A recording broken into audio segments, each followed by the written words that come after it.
Buenos días, buenas tardes, buenas noches. Bienvenidos todos al coloquio de investigación en esta comisión Seminario de Diseño Internacional, que está coordinada por mí, Roberto Céspedes, y por Ana Beatriz Pereira de Andrade de la Universidad Estadual Paulista de la Facultad de Arquitectura, Arte y Comunicación en Bauru. Hola Navía, ¿querés saludar a la gente que nos escucha? Bueno, buenas tardes. Me gustaría mucho de agradecer desde Brasil, Bauru, a todos que están presentes, sobre todo a nuestro decano Oscar Echevarría, también a Roberto Céspedes por toda la colaboración en estos 10 años de colaboración en los cuadernos, ¿sí? Seminarios y también a poder invitar mis amigos investigadores y todos que están acá para la participación en este evento que es el coloquio de investigadores. Muchísimas gracias más una vez, Roberto, ¿sí? Gracias, Ana María, gracias a vos y a todos los presentes. Y vamos a comenzar entonces. En primer lugar está Guillerme Cardoso Contini, que nos presenta su trabajo a su vez, publicado, Conexión entre estudios queer y diseño, un estudio exploratorio cuantitativo sobre las fases iniciales de una RBA entre las áreas de Guillermo Catorzo Contini y Fernanda Enríquez. Guillermo es doctorando en diseño, maestro o máster en media y tecnología y graduado en diseño y habilitado en diseño gráfico por la Universidad Estadual de San Pablo en Bauru. Actualmente es profesor becario en la misma institución y coordinador de un proyecto de extensión voluntaria Erótica Lab. Adelante, Guillerme, te escuchamos y te vemos. Boa noite, Roberto. Boa noite a todos. Eu não vou utilizar a tela de apresentação, vou falar, sobre o projeto de forma rápida e queria agradecer a oportunidade de estar aqui junto com a professora Ana Bia, todos os colegas e parceiros de pesquisa. Bom, o projeto, né, que eu trouxe para falar rapidamente é o projeto que o Roberto já deu o nome, né, Conexão Estudos Queer e Design, um estudo exploratório quantitativo sobre as fases iniciais de uma RBE entre as áreas. Esse artigo que eu desenvolvi junto com a professora Fernanda, né, minha orientadora, ele analisa essa conexão inicial entre o campo dos estudos queer e o design, através de uma investigação sobre os projetos, artigos e pesquisas que foram desenvolvidos na área num período de 10 anos, e eu já vou falar rapidamente sobre o processo metodológico com vocês. A ideia é trabalhar e encontrar esses projetos, esses artigos e essas pesquisas que se relacionem com as temáticas de gênero e sexualidade dentro do campo do design. E nós utilizamos uma metodologia exploratória quantitativa, onde nós analisamos, através das fases iniciais de uma revisão bibliográfica de escopo, quais eram esses projetos, quais eram esses materiais encontrados. Esse, todo esse escopo de pesquisa foi desenvolvido com base nos projetos que eu já apresentei aqui para vocês anteriormente, em fases iniciais, e aqui a gente avançou um pouquinho, em fases, estabelecidas no meu doutorado. Nós investigamos algumas hipóteses a partir desses dados obtidos nessa investigação inicial da RBE, para delimitar os passos futuros da pesquisa desenvolvida nesse período do doutorado. falando rapidamente sobre o processo metodológico, nós fizemos o uso da revisão bibliográfica de escopo como uma ferramenta inicial para começar essa pesquisa. Diferente das tradicionais revisões narrativas, a gente nós buscamos aí uma pesquisa exploratória num conjunto inicial chamado, né, de revisão bibliográfica de escopo, onde foi possível avaliar um caráter preliminar do tamanho, do potencial e do escopo da literatura pesquisada.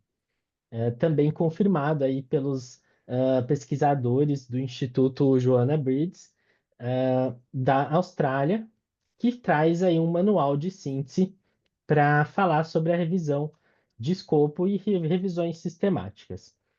E dentro dessa revisão, nós identificamos ali níveis de aprimoramento ali do trabalho. Então, o primeiro ponto foi feita a identificação da questão de pesquisa, e aí eu vou ler rapidamente um exemplo para vocês. Identificamos os estudos relevantes, selecionamos esses estudos e organizamos os dados para, no final, traduzir esses dados. Em relação ao projeto, então, desenvolvido, né? Na primeira etapa, nós desenvolvemos a questão de pesquisa e os objetivos. Então, o foco analisado seria a conexão dos estudos queer e o design, e identificamos um recorte de pesquisa e público, considerando universidades e pesquisadores brasileiros da área do design, seja graduação ou pós-graduação. A questão de pesquisa foi: quais são as universidades e pesquisadores brasileiros que fomentam essa aproximação do design com os estudos queer na graduação e na pós-graduação? E como objetivo, a gente buscou identificar grupos de pesquisa, projetos de pesquisa, trabalhos de conclusão de curso, de graduação, iniciação científica, dissertações de mestrado, teses de doutorados relacionadas entre design e estudos queer. Verificamos quais as universidades onde esses estudos acontecem e foram encontrados. Na segunda etapa, desenvolvemos e alinhamos os critérios de inclusão de palavras-chave e outros critérios de exclusão, onde alguns estudos foram retirados por repetição e outros critérios que a gente definiu. Como base de dados, nós selecionamos Scopus, Web of Science, Cielo, e uma base de dados de literatura cinzenta, o Google Scholar, que foi utilizado também, justificado aí sobre a abrangência dessa literatura cinzenta dentro dessas fontes não tão convencionais. Algumas teses e dissertações foram encontradas nos repositórios das universidades, o que complementou essa revisão, né? E aí, dando um exemplo de um estudo, né, para vocês, a questão de pesquisa. Quais universidades e pesquisadores brasileiros fomentam essa aproximação entre design e estudos queer na graduação e pós-graduação? Como fonte, as bases de dados tradicionais que eu citei anteriormente e a base de literatura cinzenta também. Idioma do estudo, português e inglês. Palavras-chave inicial, design, estudos queer e queer studies, combinadas para a gente conseguir o resultado satisfatório.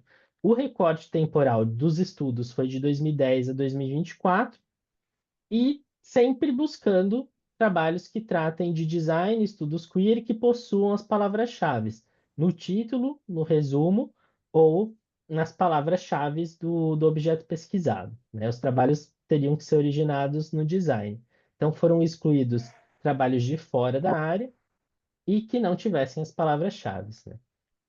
Como um resumo, né, dentro aí de todos os estudos selecionados, né, nós tivemos uma maior dificuldade de encontrar em plataformas internacionais pesquisas brasileiras relacionadas ao tema, e quando nós pesquisamos no Google Scholar, nós conseguimos aí resultados mais satisfatórios, numa combinação maior aí de cerca de 250 resultados. Ao longo dos estudos, né, a gente conseguiu selecionar 250 resultados de um total de 430, ou seja, uma porcentagem alta de estudos foram retirados, né, pelos critérios mencionados, e dos 250 selecionados, nós percebemos que nós conseguimos incluir aí resultados diversos entre 2010 e 2024 de pesquisas nessa interface, né? Fechando aí um pouco das nossas conclusões, os anos de 2017 e 2018 se mostraram muito importantes para o desenvolvimento de pesquisas da interface Design Estudos Queer, com, respectivamente, 18 pesquisas selecionadas em 2018, 16 selecionadas em 2017. Em relação à quantidade, o ano de 2022 teve 22 trabalhos incluídos na pesquisa, e como o ano de 2024 não teve 100% do ano, a pesquisa desenvolvida durante 100% do ano, nós finalizamos em novembro com 15 trabalhos selecionados, tendo aí um aumento ligeiro de seleções de 2016 até 2024, onde se concentrou a grande quantidade ali dos estudos, né?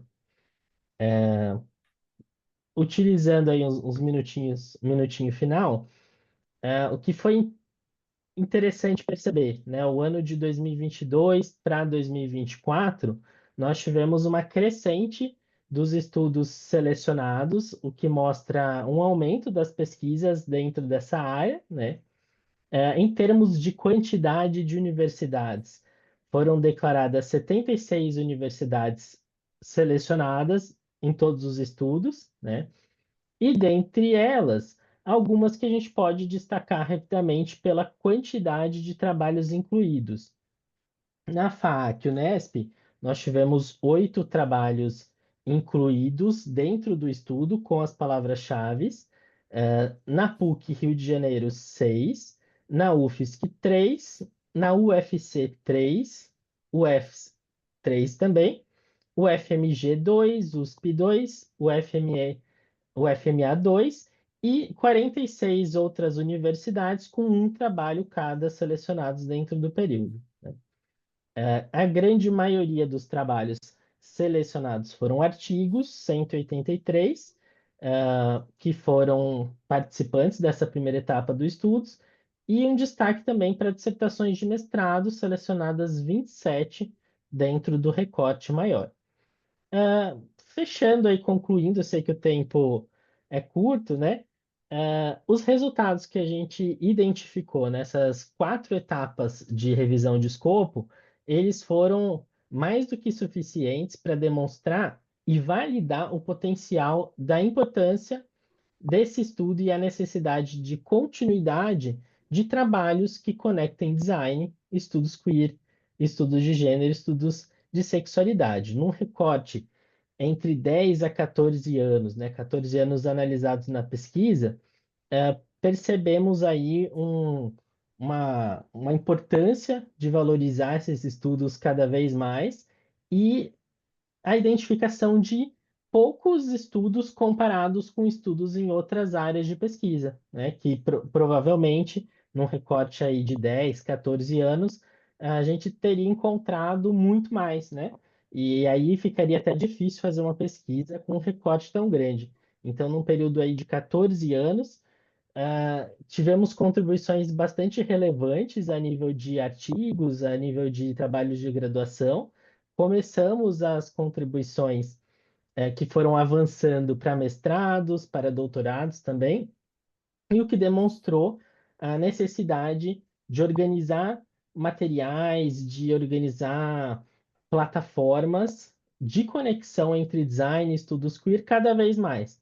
Então, os estudos anteriores que eu já apresentei aqui junto com o Roberto, junto com a Ana, renderam bons frutos, né? Conseguimos avançar essa pesquisa, chegar em novos dados relacionar esses dados dentro do meu doutorado para poder perceber aonde que esses estudos têm começado no Brasil. Então, no recorte dentro do Brasil, a gente pôde identificar as universidades, os pesquisadores, as pesquisadoras, e para o futuro do projeto, nós estamos realizando entrevistas com esses pesquisadores, além da leitura dos materiais, para relacionar as bibliografias, relacionar os dados projetados nas pesquisas, né? E poder qualificar a evolução dessas pesquisas ao longo desses 14 anos.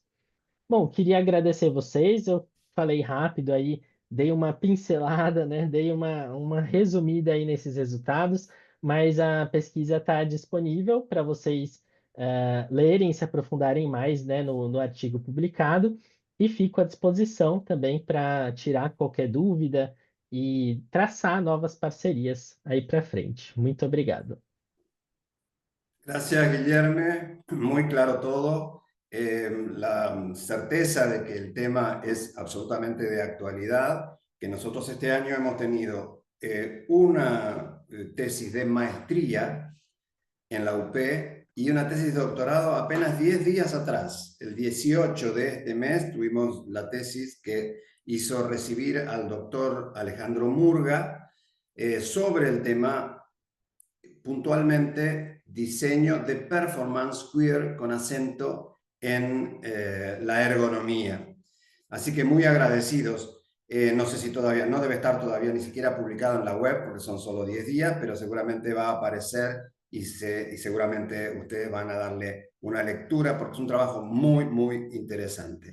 Bueno, si te parece, Navía, continuamos. Gracias, Guillermo, nuevamente. Y continuamos con...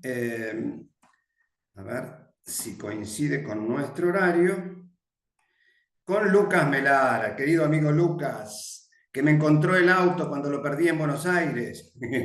Bueno, estábamos juntos paseando y entonces lo llevé con el auto y me olvidé dónde lo había dejado. Lucas lo recibió. Si te parece, Anavía, ¿querés presentar a Lucas o avanzo yo? No, avanza usted, por cierto. Lucas no Bueno. merece ser presentado por usted. ¿Cómo no? Bueno, Lucas Melara actúa en las áreas de diseño y sus relaciones con la cultura y la sustentabilidad. Es magíster en diseño de la Facultad de Arquitectura, Arte y Comunicación de la Universidad Estadual Paulista en Bauru, con investigación titulada El diseñador como agente de transformación social. Está dirigido por la doctora Mónica Moura, o fue dirigido por ella, para la línea de planeamiento de producto. Es parte del grupo de investigación en diseño contemporáneo, sistemas, objetos, cultura, y es colaborador del laboratorio Diseño Solidario LabSol, coordinado por las doctoras Adriana Yumisato, aquí presente, y Ana Beatriz Pereira de Andrado, presente también. Entonces, adelante, Lucas, con tu tema, No, educar. y ahora, Roberto, só falta decir que es doctorando ahora en la Bueno, Universidad Paulista, en la USP, es doctorando, ¿sí? bueno, Con la tutoría de Tomás Barata, que de está Tomás ahora Barata. cursando las Perfecto, disciplinas, perfecto. ¿sí? Un dato más para actualizar entonces la Muy bien. biografía de Lucas. Lucas, hoy escuchamos tu publicación, Educar, Cuidar y Nutrir, Diseño y Promoción de Sistemas Alimentarios Resilientes. Adelante, Lucas. Olá a todos, buenas noches desde São Paulo. Agradeço ao decano Carechevaria, ao professor Roberto Céspedes e a Ana Bia por sempre la bienvenida. É um prazer estar aqui celebrando os 10 anos de Quadernos que uniram a nossa comunidade ibero-americana de uma maneira tão especial. Soy Lucas Melara, voy a hacer mi ponencia en portugués y si algo no comprenden, por favor, déjalo en el chat que estoy acá lendo. Chururu. Bom, acho que essa introdução já foi ótima para conectar todos esses temas que a gente vai rever aqui, né? É uma publicação muito querida que foi apresentada no ano passado durante a disciplina, mas que hoje, em 2025, ela se tornou também um recorte do que é a minha pesquisa no doutorado, que é entender como que os projetos culturais conseguem apoiar a transição de um cenário de sindemia para o que então o Manzini chama de proximidade habitável nessa última publicação do ano passado. Agora, né, com as duas universidades aqui junto, é uma formação muito múltipla para entender o que a gente viveu em Bauru esse tempo todo, agora aplicado a um outro recorte aqui na cidade de São Paulo. E aí, esse cenário da publicação Educar, Cuidar e Nutrir, ela acontece ainda na zona leste de São Paulo, que é uma das regiões que tem uma das incidências de vulnerabilidade social muito significativas. Então, é entender como que esses projetos culturais, como educar, cuidar e nutrir, sai de um cenário da sindemia, é um termo do The Lancet de 2019, que fala sobre múltiplas pandemias acontecendo juntas, simultaneamente, no mesmo lugar, mas que elas vão dividir tantos fatores de causa como de solução. Ao passo que aonde queremos chegar também precisa ser desenhado, para a gente ter objetivos claros nessa trajetória, né, nesse caminho. E aí, esse cenário, nessa última publicação, que é Proximidade Habitável, o Manzini relaciona tanto a questão das cidades de proximidade, que teoricamente você tem aí um raio de 15 minutos para poder fazer todas as suas coisas, resolver seus problemas, ir ao correio, ir para a escola, tudo dentro desse raio, morar perto do seu trabalho, mas ao mesmo tempo ele já contextualiza isso com relação à sociedade que deve ser relacional, ou seja, pessoas se relacionando, muito por conta da pandemia, né? E essa realidade híbrida que a gente vive. Então, o acesso aos dispositivos tecnológicos também passam a ser super importantes. Então, aqui, esse pensamento está sendo aplicado à erradicação da desnutrição infantil. São Paulo, a cidade de São Paulo, tem uma lei que obriga que até o fim do ano que vem, né, até o fim de 2026, as escolas ofereçam alimentação 100% orgânica e de base agroecológica. Então, o problema está em como transmitir essa informação, esse passo a passo, essa tutoria, né, um letramento de como isso deve acontecer, porque isso não foi recebido com muitos bons olhos, por não entenderem muito como esse sistema funcionaria, até que durante a pandemia, o CREM, que é parceiro, né, nosso, tanto na pesquisa como em trabalhos, é um centro de recuperação e educação nutricional que atende à primeira infância, especialmente sobre subnutrição e obesidade, mas que eles têm uma escola nessa região e aí eles prototiparam, né, como seria a aplicação dessa lei no dia a dia. E aí a prototipação gerou um instrutivo que é o Educar, Cuidar e Nutrir. Ele é um material de letramento sobre o que foi essa experiência para ela poder ser replicável e escalável nas 3.200 escolas de educação infantil que a gente tem aqui no município. Então, aqui a gente tem, inclusive, um mapeamento sistêmico já presente de todos os agricultores urbanos na cidade de São Paulo. Aqui são só os próximos ao CREM, mas que essa teia é gigantesca e essa teia ela é capaz de fornecer todo e qualquer item de alimentação vindo de uma realidade orgânica e agroecológica. Então, você tem uma rede muito significativa para fazer isso acontecer, e essa rede foi quem foi entrevistado, foi quem teve a voz colocada para esse instrutivo também se humanizar. Então, a agricultora, a professora, as próprias crianças tomam frente dessa discussão, apresentando aí com vários experimentos gráficos como elas percebiam, né, esse tipo de alimentação. E aí isso gera, então, a própria publicação, além dos indicadores de impacto que foram todos mapeados dentro desse caminho. Então, a gente teve como resultado, né, em dezembro, a gente foi vencedor do Prêmio Brasileiro de Design. Conseguimos apresentar essa solução no G20 que aconteceu no Rio de Janeiro. Na época, a gente estava indo, se eu não me engano, né? Mas deu tudo certo, tudo foi super bem recebido. E aqui a gente tem algumas imagens da publicação, né, do resultado dela. Nossas referências. E aí eu queria destacar, inclusive, uma aqui que eu achei bem interessante, já relendo agora para outros trabalhos, que é como que o design sistêmico, que é esse olhar de toda essa cadeia produtiva, consegue estar aplicado nesse recorte de projetos culturais e desenvolvimento sustentável, que é um caso que aconteceu, né, da Estrada Real, que é no sul de Minas e no Rio de Janeiro, que é uma região também turística muito importante, que foi desenvolvida por essa metodologia.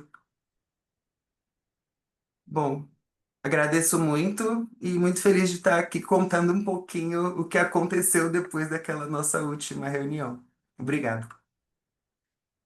Bueno, muchas gracias, Lucas, por tu presentación, por la compañía. Y seguramente al final de la jornada de hoy de la comisión vamos a tener un rato para poder debatir sobre los temas presentados, porque esto es así como muy urgido. Pero vamos a contarles con Ana Vía de qué se trata o cómo se generó este cuaderno y cómo se genera año tras año la materia Seminario de Estudios Avanzados.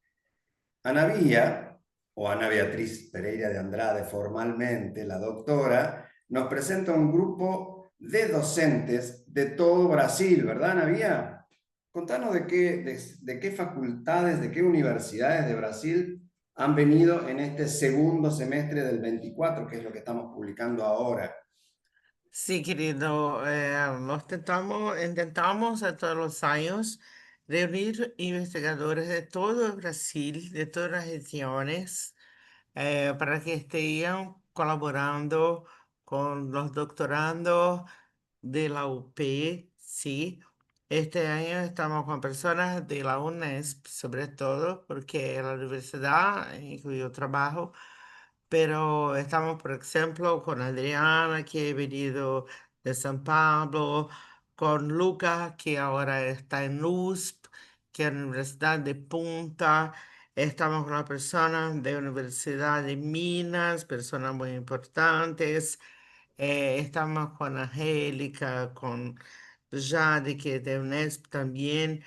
Estamos con personas de múltiples universidades del país. Es como yo lo intento traer para los seminarios personas de todo el Brasil para que traigan contribuciones para los investigadores de todo el Brasil, que es muy grande, para que hacemos siempre esta puente latinoamericana entre Brasil y la UP. Es esto que es mi trabajo, que lo intento en hacer, ¿sí? Bueno, gracias, Entonces, Ana que Vía. siempre esto que lo intento, ¿sí? Bien, claro que sí, lo intenta y lo logra. Me parece, querido, que Angélica está me diciendo acá que está sin cámara. Si se puede comunicar a Cris. Angélica está me diciendo esto. Claro. Bueno, ya está comunicado, Acá nos que está está escuchando, a ver si se puede Angélica está me resolver. diciendo esto. Angélica a veces está me diciendo que sí, que está conectada, pero que no sigue con... Ah, ahora está. Ahora sí Está, la vemos. Hola, ahora Angélica. está. Bueno, vuelvo entonces sobre lo que venía diciendo Ana Vía, que era que los profesores, en este caso de gran parte de Brasil, fundamentalmente en esta versión de Bauru, hacen su presentación de sus temas de investigación y los doctorandos que reciben ese mensaje, esa presentación, de alguna manera responden con un artículo que figura también en el cuaderno publicado. Este es el caso de lo que sucede con, voy a ver, no lo veo presente, pero cualquier cosa me dicen, porque hay algunos nombres que son nombres encriptados de las notebooks que utilizan, entonces no sé si está. Pero en principio, el próximo trabajo sería el trabajo de Rodolfo Nucci Porzani, junto a otros investigadores, ya les cuento en detalle, al que responde un doctorando nuestro, que es Laura Amalia Martínez Alcántar, que no la estoy viendo, pero Laura, si estuvieras, por favor, hacete presente. Vamos a presentar Sí, aquí entonces... estamos. Ah, estás, bien, bueno, qué bueno. Entonces, vamos a presentar entonces a Rodolfo Nucci Porzani, que junto con Vinicius han presentado este trabajo de diseño y realidad virtual para situaciones de riesgo, la simulación de entrenamiento en el uso de extintores para combatir incendios, junto a Cristian de Mondes Bersuti y Paula Poyet San Pedro, que la vi también por ahí, junto también a unos colaboradores de su universidad. Les cuento entonces que fundamentalmente Vinicius Santos Andrade es doctor del Centro Universitario Sagrado Corazón de Bauru en Brasil, y Rodolfo Nucci Porzani, a quien le damos la palabra, es doctor de la Universidad Estadual Paulista en Bauru, también de Brasil. Adelante entonces, Rodolfo, supongo, o Vinicius, quien sea. Olá, muito boa noite, boa tarde a todos. Boa tarde, Roberto. Boa tarde, Ana Bia. Primeiramente, gostaria de agradecer a oportunidade. É sempre um prazer estar com vocês aqui nos quadernos, nesses encontros. Está chegando a imagem para vocês, o áudio, tudo Não tá ok? não tá a tela inteira, meu amor. Não tá? Então só um minutinho. Não, Pronto. Foi? não. Não está Ahora aparecendo? sí, Agora ahora sim. sí. Sim. Primeiramente, agradecer a oportunidade. Vou apresentar um pouco desse trabalho. Foi um recorte de algumas parcerias realizadas durante meu processo de doutorado na Unesp em Bauru, de 2020 a 2024. E nesse período eu trabalhei com tecnologia de realidade virtual, investigando junto com outros pesquisadores e professores as potencialidades disso com a aplicação de metodologias de design. Esse trabalho foi realizado em parceria com a Cristiane, com o Vinícius e com a Paula Poyer, que são professores no campo de artes, programação, realidade virtual, e junto com o Fábio e com a Tafnis, que desenvolveram isso dentro de uma disciplina. São os programadores que participaram nesse processo. A ideia inicial desse artigo, desse relato, foi trazer profissionais de outras áreas, no caso eles eram bombeiros, resgatistas, e já trabalhavam, tinham experiências em combate a incêndio, em ressuscitação cardiopulmonar, em processos de treinamento para questões médicas emergenciais de saúde, e estavam cursando programação. E dentro da disciplina de realidade virtual, aliaram conhecimento prático do campo de resgate da área de saúde de treinamento com as ferramentas de programação e junto com a metodologia de design centrado no usuário e design participativo para entender as potencialidades das tecnologias e como utilizar e fazer essa ponte entre o design e entre as questões de treinamento para combate a incêndio, que é o caso desse artigo. Os avanços tecnológicos, nós percebemos isso no nosso cotidiano, principalmente derivados da indústria 4.0, desde a impressão 3D, prototipagem rápida, inteligência artificial, e uma tecnologia que vem a complementar esse processo é a tecnologia de realidade virtual, tá? A realidade virtual, ela funciona como um processo não tradicional, mas que aplicado junto às ferramentas de design tem a possibilidade de oferecer ambientes, experiências imersivas a baixo custo, proporcionando um ambiente controlado, seguro, evitando possíveis riscos para situações que um treinamento em ambiente real poderia causar. No caso de treinamento de combate a incêndio, os principais problemas seriam ali risco de queimadura, inalação de gases tóxicos, todo o problema que envolve um ambiente incêndio. Como que a gente, em um período, principalmente pós-pandemia, poderia trazer isso de uma maneira mais segura possível, aliando as ferramentas de design e as tecnologias nesse processo. Então, a realidade virtual tem esse potencial de trazer realismo, de trazer imersão, de trazer uma experiência segura e a baixo custo, e isso foi aplicado dentro desse processo de sala de aula. O objetivo principal é treinar de modo seguro e, ao mesmo tempo, compartilhar essas informações para que outras experiências possam ser desenvolvidas. Dentro do contexto regional em Bauru, percebe-se, e foi relatado isso durante o artigo, os programadores, que também são resgatistas, informaram que existe a falta de métodos seguros e acessíveis para ensinar para pessoas leigas o manuseio correto dos extintores. O objetivo do artigo foi analisar os métodos tradicionais, as limitações e os riscos, estudar, a partir de uma revisão sistematizada, as aplicações e os potenciais da realidade virtual, identificar os objetivos e os benefícios disso como uma ferramenta de ensino e de treinamento e propor recomendações para a implementação e treinamento de pessoas leigas ao combate a incêndio. A principal ferramenta de design utilizada nesse processo foi o design participativo e a experiência do usuário. As ferramentas utilizadas para a imersão 3D foram o Oculus Quest, que é uma ferramenta que trabalha a partir da programação em Android, que é um processo open source, que permite uma imersão e uma interação em 3D. E as aplicações principais vêm na manufatura virtual, que permite você prototipar, simular e criar uma experiência sem precisar despender de outras tecnologias, de construir um ambiente seguro para esse treinamento, de investir em sistemas que possam, por falha mecânica ou alguma incidente, causar um dano e um risco severo ao participante desse treinamento. Então, quando se trata de um ambiente virtual, esse ambiente é muito mais seguro do que um ambiente real.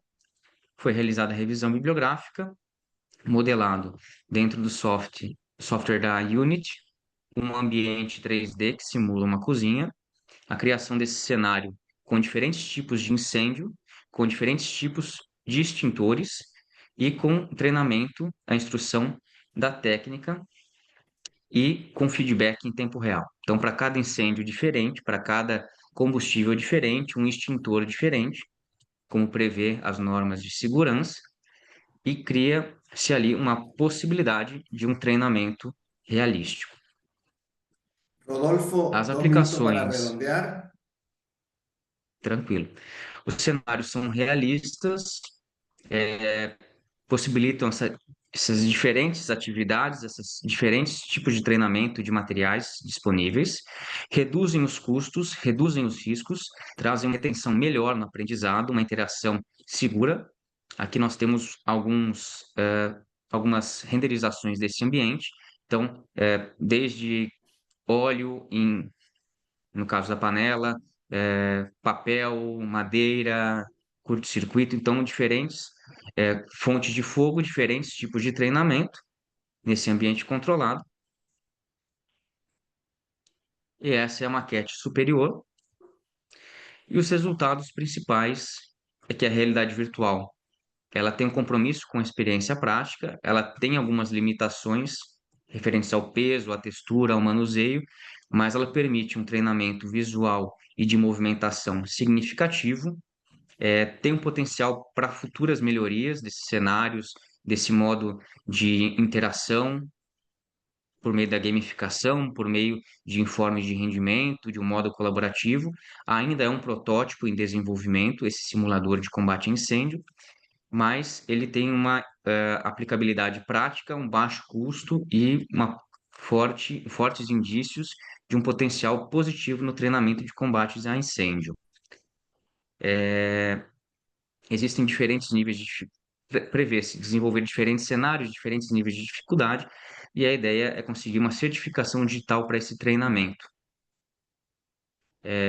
De modo geral, é uma ferramenta que tem muito potencial para percepção visual e para interação e experiência do usuário, e ainda é muito pouco explorado isso no campo do design e ainda mais no campo de treinamentos nesse sentido. Agradeço a atenção, me coloco à disposição e agradeço novamente a oportunidade de estar com vocês aqui. Gracias a vos, Rodolfo. Y bueno, si les parece, continuamos con esto que habíamos dicho. Rodolfo y el resto de los docentes de Brasil que trae la doctora Pereira de Andrade, es el objetivo ampliar la cabeza, ampliar los temas de los doctorandos para no reducirlos siempre a la misma temática. Entonces, nos dan un repertorio de todas las temáticas posibles, en este caso, la realidad virtual. Al que responde, ya mismo les digo, Laura Amalia Martínez Alcántara, que seguramente tiene que ver con su tema de preocupación o de investigación, y nos propone un artículo, El realismo en los mundos virtuales habituales. Laura es doctoranda de la Universidad de Palermo, por supuesto, es licenciada en Diseño Gráfico por la Universidad de América Latina y magíster en Docencia por Competencias por el Centro Universitario Interamericano, ambas cursadas en Puebla, México. Cuenta con experiencia en la creación de diseños en nuevos entornos. Y la escuchamos. Adelante, Laura. Hola, buenas tardes. Gracias, Roberto, por la invitación. Trataré de ser lo más sintetizada posible. Finalmente, la exposición de Corsani y de Vinicius respecto a la realidad virtual, crearon un marco general acerca de las aplicaciones, acerca del mismo tema, y con respecto a dónde va rastreando mi tema, parecía un poco confuso, pero en el mismo proceso en donde se estableció la presentación, se generó un debate interesante respecto a qué tan realista podrían hacer las imágenes en entornos virtuales.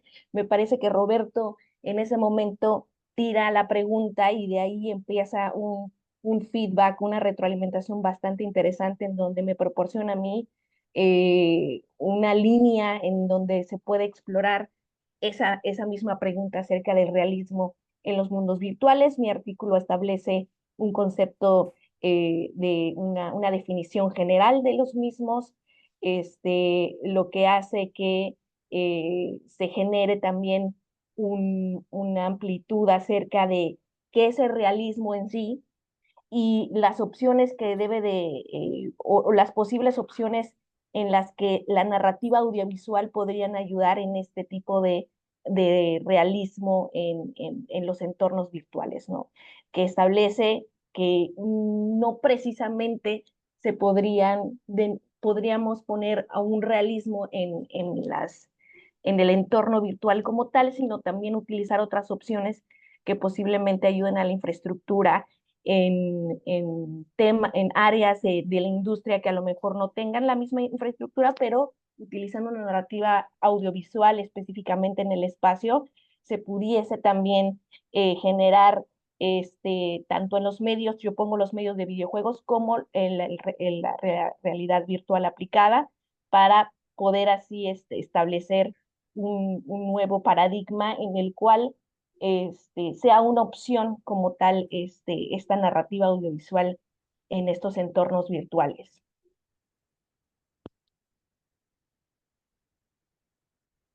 Bueno, muchísimas gracias, Laura.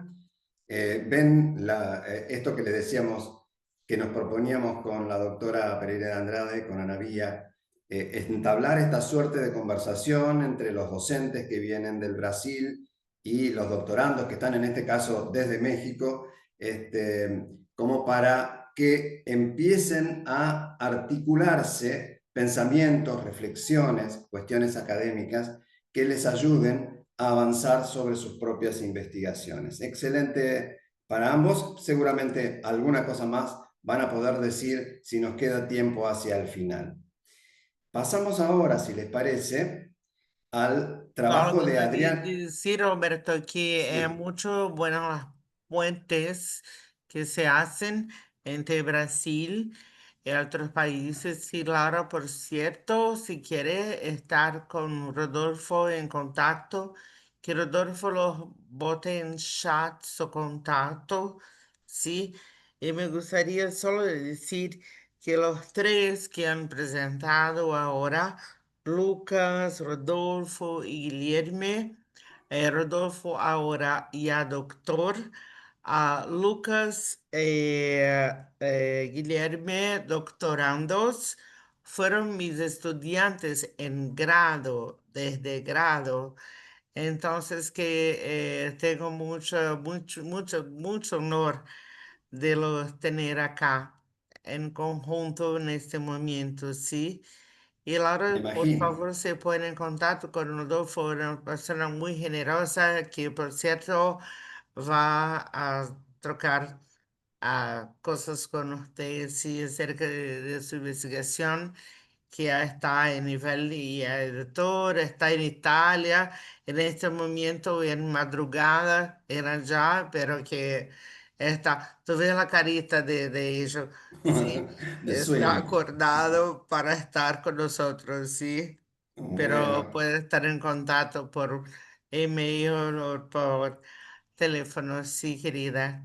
Sí, Muchísimas gracias muchas gracias. por tu retorno con mi estudiante, ¿sí? bueno. Gracias, te agradezco. Entonces ponemos cuando quieran, y todos los que están presentes, si quieren colocar sus mails en el chat, ahí nos sumaremos a medida que se fueran presentando. Pasamos ahora, si les parece, a Adriana Dormas, que nos presenta un artículo, El universo de la cultura material e inmaterial, conexiones con el diseño de autor brasileño contemporáneo. Está elaborado por la doctora Adriana Dormas, como decía recién, junto con Rodrigo Asís Gómez. Adriana es de la Fundación Minera de Educación y Cultura, FUMEC, y el Museo de Cadeira, Brasil, MUC. Te escuchamos, Adriana, adelante. Bienvenida.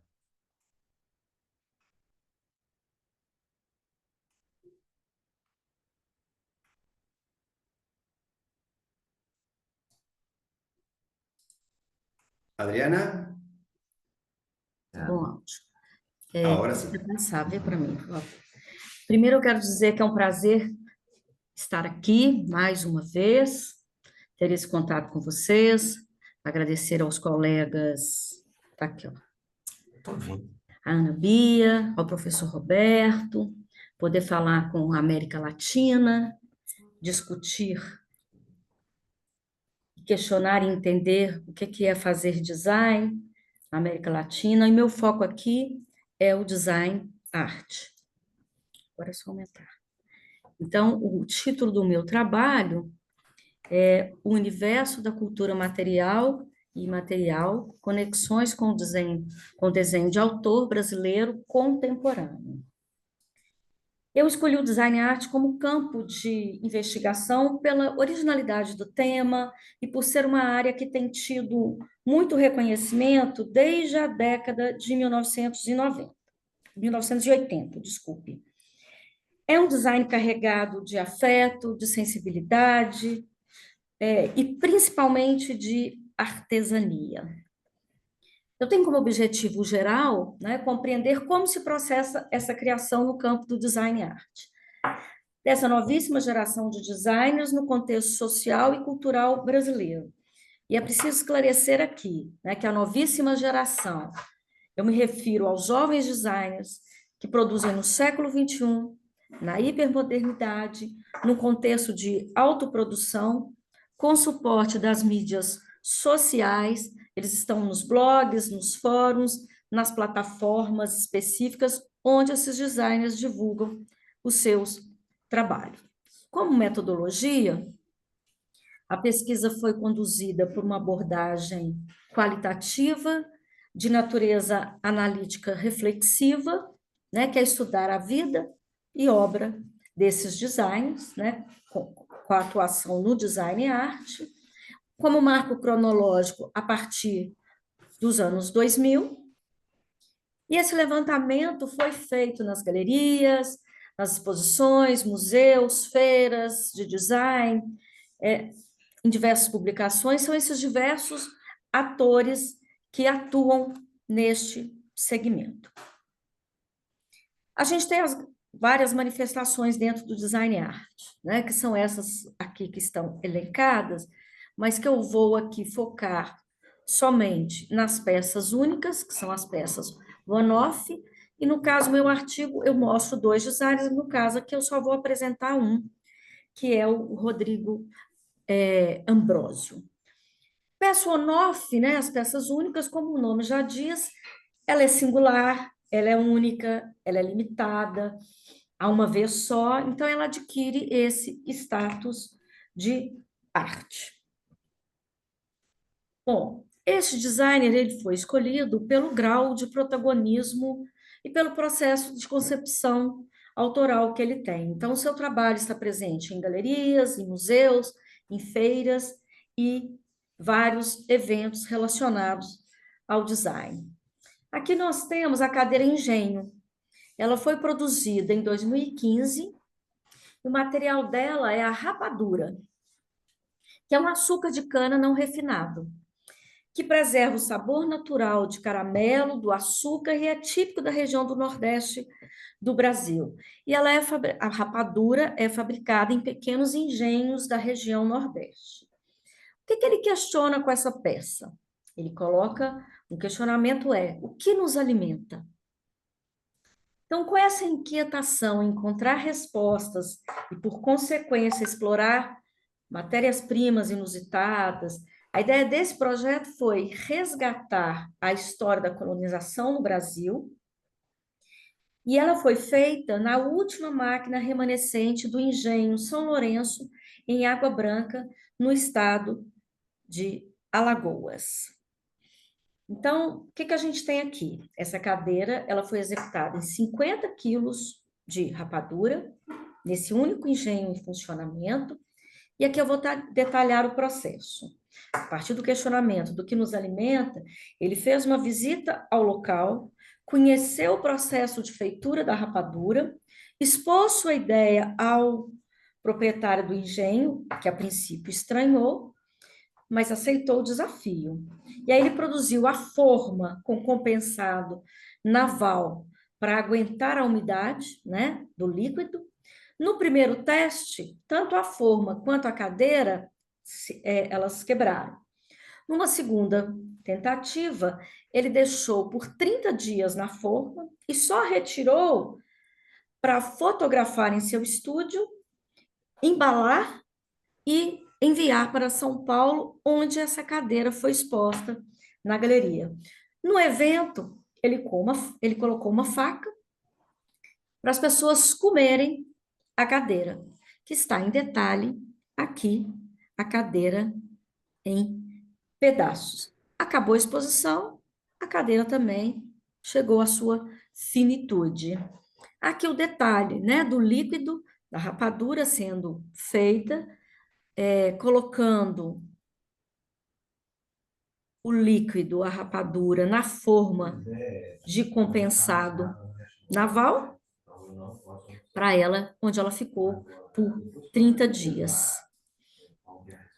E aqui, só para a gente destacar, né, esse livro que foi editado pela Lia Delcortes, que é uma pesquisadora de tendências em 2022, que vai falar sobre o Proud South, né, o Sul orgulhoso, em que ela fala que é uma geração de criativos do Sul que está se erguendo, expressando a artesania local, adotando materiais regionais, reconhecendo práticas ancestrais e cultivando valores nativos. Aí ela diz que cada objeto, né, alcança alma, tem um tipo de domínio, né, de força, o objeto é muito empático, e assim mesmo essa cadeira destaca as funções diárias dessa cadeira, que tem assento, encosto, pernas, que é um conceito de cadeira, né? Adriana, 2 Oi, minutos para redondear. já estou finalizando. Com um sentido, né, de maravilhamento, de desenvolvimento, com poder grande, expressivo, do que o design sulista está se apropriando. E para concluir, nesse sentido, o trabalho desse designer incorpora tudo que a arte estabelece. Ele propõe uma ruptura radical entre as fronteiras da arte com o design e gera ondas sísmicas que vão se reverberando. Essa prática se dá no contexto, como eu disse anteriormente, econômico, social, transnacional, que a gente denomina de capitalismo artista, em que valores estéticos e emocionais das artes passam a ser seguidos pelo design, que utilizam estratégias para tornar o consumo algo mais prazeroso e mais afetivo. Neste caso aqui, ele é até mais visceral e intenso. Eu agradeço, está aqui o meu contato e, ao final, aqui as referências deste artigo. Mais uma vez, é muito bom estar aqui com todos vocês. Muito obrigada. Muchas gracias, Adriana. Clarísimo. Y justamente igual de claro fue cuando hizo su presentación completa, que duró 2 horas, en la clase del seminario avanzado de estudios, ¿no? A quien le llamó la atención fue a Diego Germán Amaya, que lo tenemos presente para contarnos su título de publicación, Nuevos lenguajes de las interacciones entre el arte y el diseño, enfoque desde la historia cultural. Diego Germán Amaya es magíster en Administración de Empresas, Universidad Empresarial Siglo XXI, diseñador industrial por la Universidad Nacional de Córdoba, diplomatura en Nuevas Tecnologías, diplomatura en Industrial 4.0, tiene otra diplomatura en Diseño Mecánico y Simulación Computacional de la Universidad Tecnológica Nacional y es profesor titular de la Cátedra de Diseño Industrial en la Universidad San Pablo en Tucumán. Adelante, Diego, bienvenido. Buenas tardes, buenas noches a todos. Primero que nada, agradecer a la comisión del seminario por la invitación y esta oportunidad para compartir esta breve reflexión en torno a mi humilde aporte titulado Los nuevos lenguajes en las interacciones entre el arte y el diseño. Como bien comentaba Adriana, esta investigación gira en torno a la vertiente emergente del diseño brasileño, conocido como Design Archi, donde las fronteras del arte y el diseño comienzan a diluirse hasta generar un lenguaje híbrido, con una fuerte carga simbólica, estética y cultural. Bien, es en este contexto que los diseñadores no solamente proyectan objetos de diseño industrial, sino que también se posicionan como autores, creadores de piezas únicas, que habitan en galerías, museos, ferias internacionales y en muchos casos en concursos de diseño como es Salao Design en Bento Gonçalves, y que responden a lógicas más cercanas al arte contemporáneo que al diseño industrial tradicional.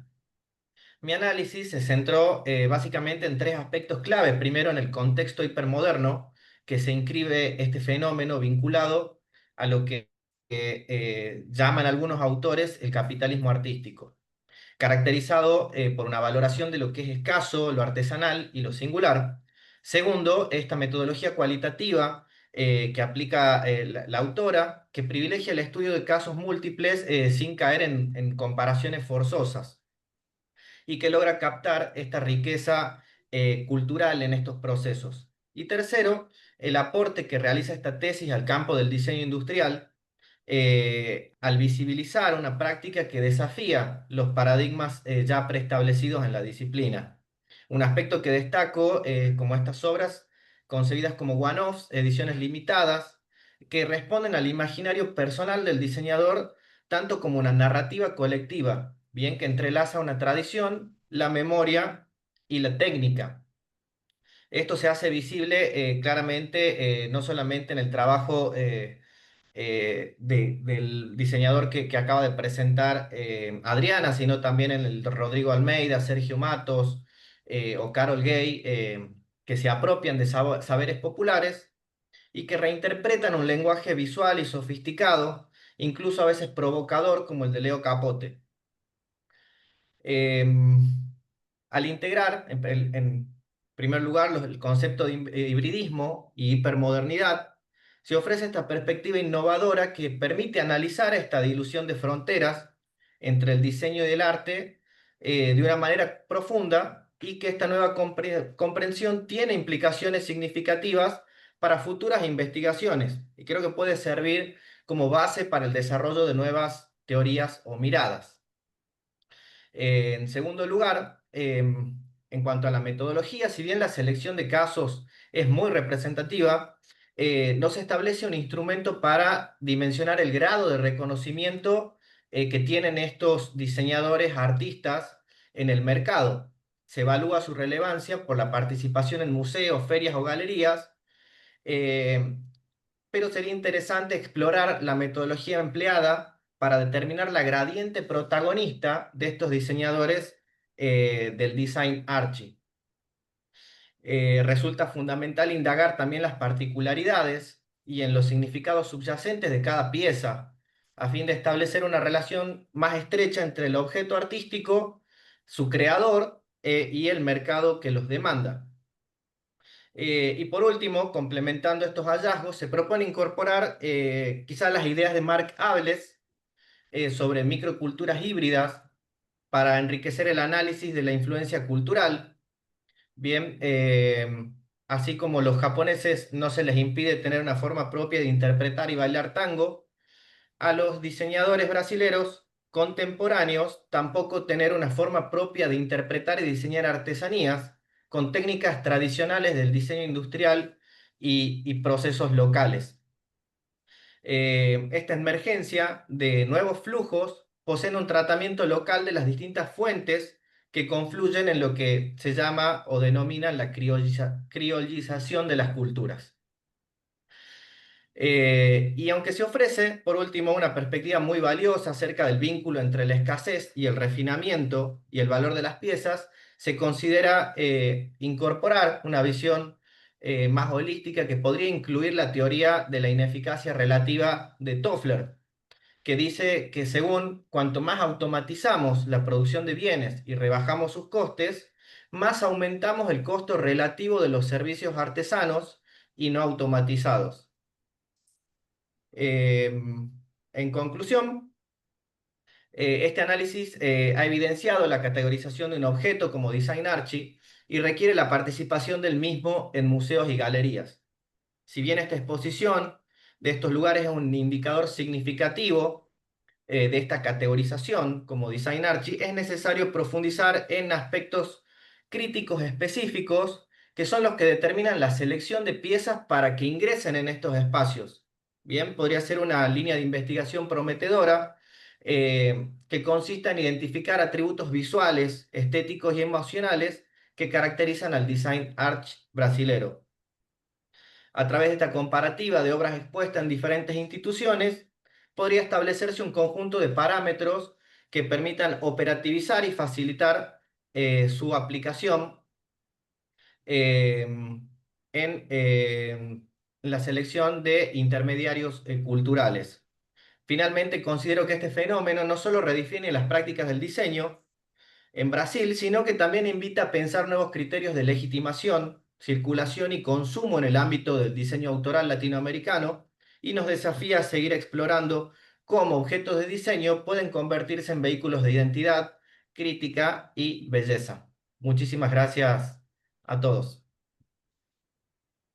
Gracias a vos, impresionante, la verdad, Diego, me impresionó mucho y además calculo, no sé qué decís, Anabía, pero que este diálogo entre Adriana y No, Diego, yo sugiero que Diego y Adriana se queden en contacto. claro Y que yo le sí, digo a Adriana que le ponga en chat el contacto del correo para que ellos nos metan en contacto, para que usted sabe, Diego y Adriana, la doctora muy especial, muy respetable en Minas Gerais, sí. Entonces que Diego ya lo pone en chat y Adriana va a poner en chat para que los esté en contacto directo para que puedan ampliar esa discusión, pero que acá seguro, no tenemos tiempo para lo hacemos, ¿sí? Entonces que exactamente. los dos se tienen en contacto. Yo creo que en la discusión, en la conversación, que tiene muchas ampliaciones muy pertinentes, muy conducentes, que puedan estar juntos. Incluso en publicaciones, incluso en otras cosas, ¿sí? Adriana es una universidad muy respetable en Minas Gerais, en Brasil. Entonces, que ustedes puedan se meter en contacto para desarrollar muchas investigaciones futuras, ¿sí? Muy interesante. Además, me parece muy bueno toda la reflexión acerca de eh, Adriana, bota, por favor, o seu e-mail no chat para o Diego ter o seu contato, tá? eso Para es. ele ter o contato, Pero lo Eu já interesante es coloquei, mas vou repetir. tá? Que aí ele já colocou o dele, aí você coloca o seu, por favor.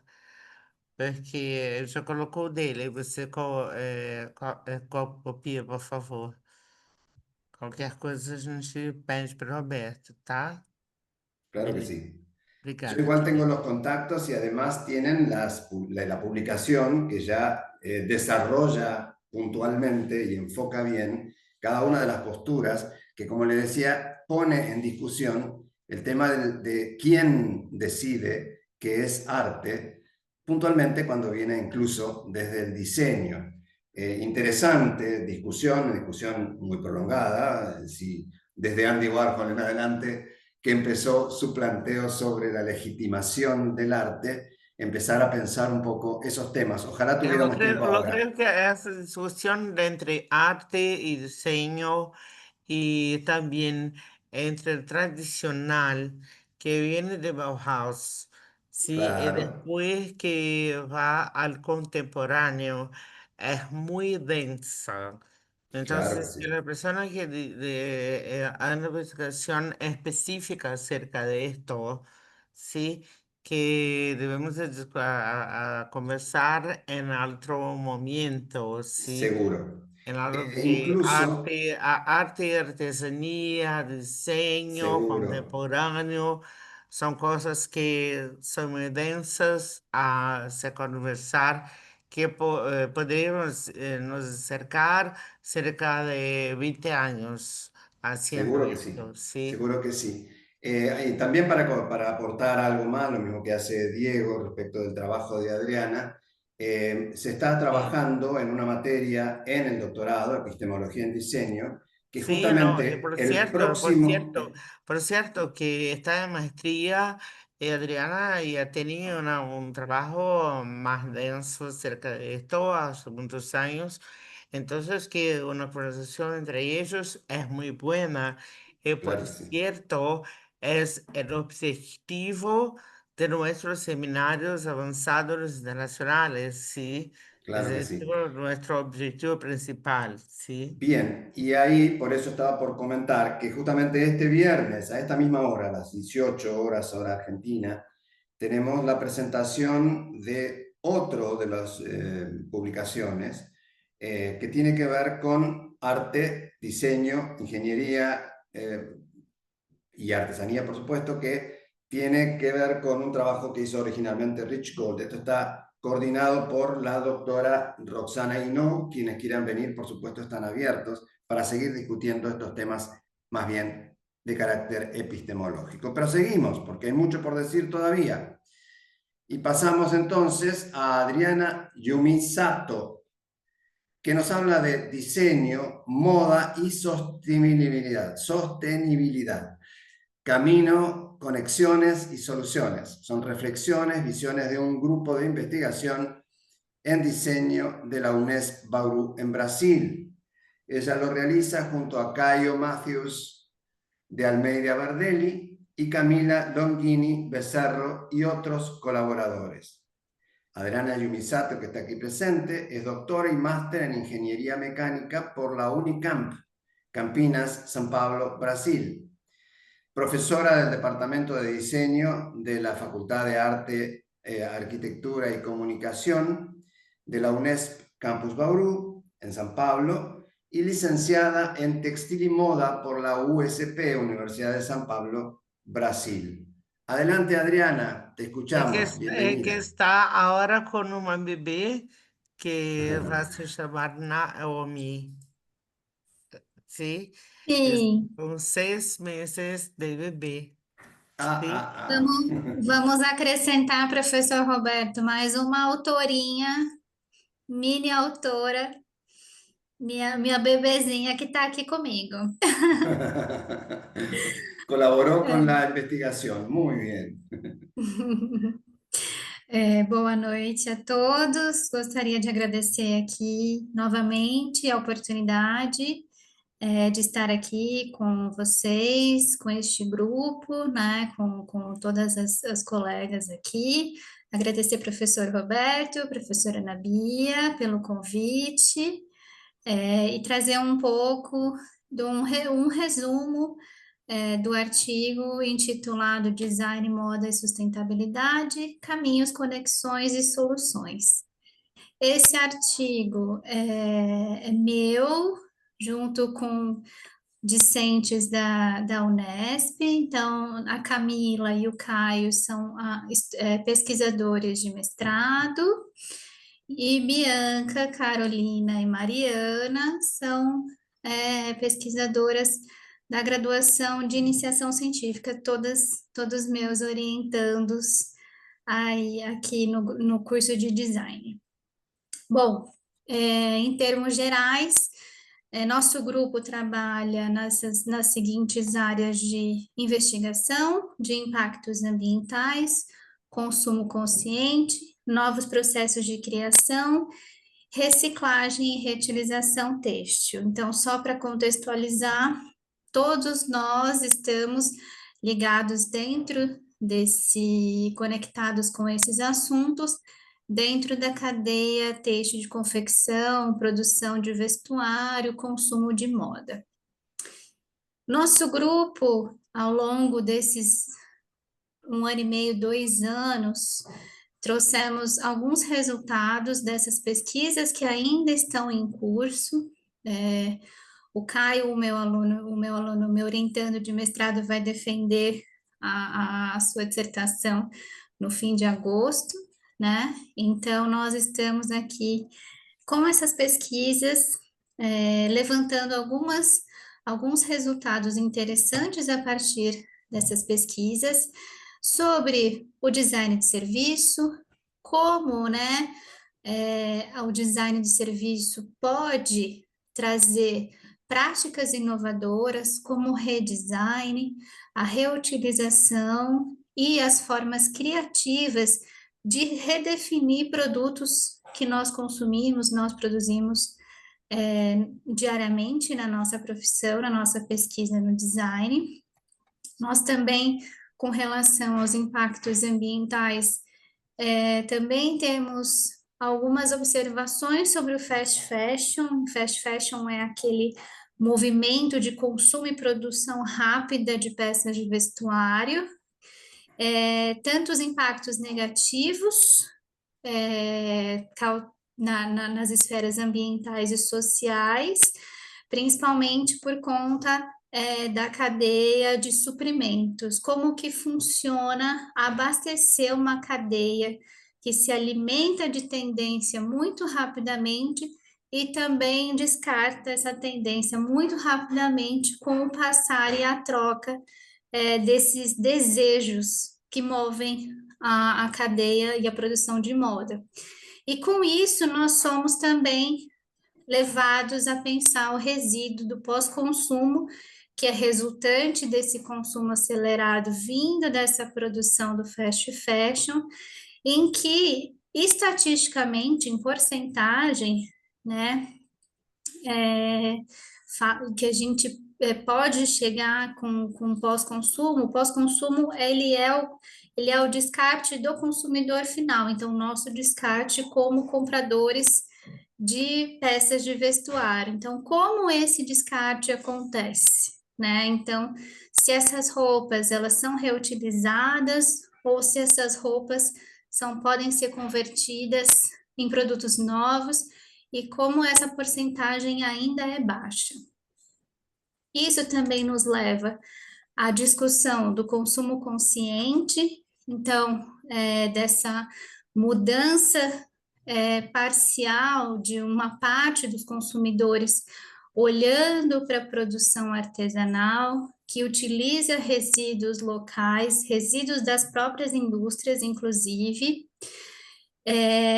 que podem movimentar uma nova consciência, uma nova forma de pensamento projetual. Quando falamos em design, nós estamos falando de reaproveitamento e não de uma criação de um novo produto do zero. Então, isso também é um desafio do nosso grupo.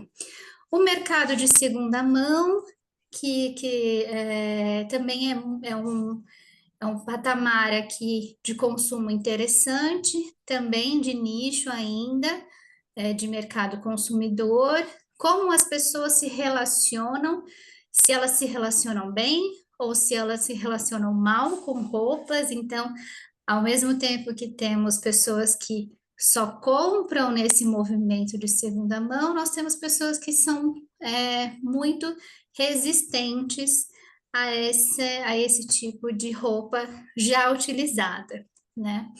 E também pensar o consumo na contemporaneidade, em que nós temos os preços baixos e as tendências, a rapidez da tendência que vem também com o consumo digital. Então, o e-commerce, nesse sentido do consumo contemporâneo, ele é muito forte e ele tem uma ligação direta com as gerações mais novas. Então, nós temos também algumas análises, né, de até que ponto é somente o preço baixo.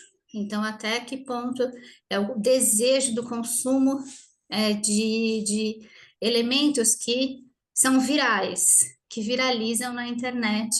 A gente está passando por um momento hoje aqui no Brasil em que só fala do tal morango do amor, e ele é um viral de alimentação, mas ele mostra também, ele mede também como somos suscetíveis e como estamos influenciados também por algo que nós nem sabemos de onde vem, né? E, por fim, a difusão dos conhecimentos que nós estamos percebendo dentro do grande campo de novos processos de criação do design, o pensamento projetual, de como funciona esse conhecimento e como o design ele também se abastece de outras áreas do conhecimento que podem trazer benefícios na produção, os próprios métodos de design e, por fim, quando nós falamos de moda, é o upcycling e os criadores, como eles vão trabalhar com isso. Para finalizar nossos resultados, nós trazemos aqui o termo de reutilização têxtil, do uso do upcycling na moda, o upcycling imobiliário e análise comparativa entre diversas técnicas de reaproveitamento e reciclagem. Para onde vamos? Aonde queremos chegar? Nós queremos também trazer materiais educativos gratuitos, novos produtos, novas famílias de produtos, novos métodos e novas formas de fazer o design e contribuição também para a teoria do design e a criação de novos marcos teóricos. Então, isso eu apresento ao longo do artigo. Aqui está resumido o nosso conteúdo.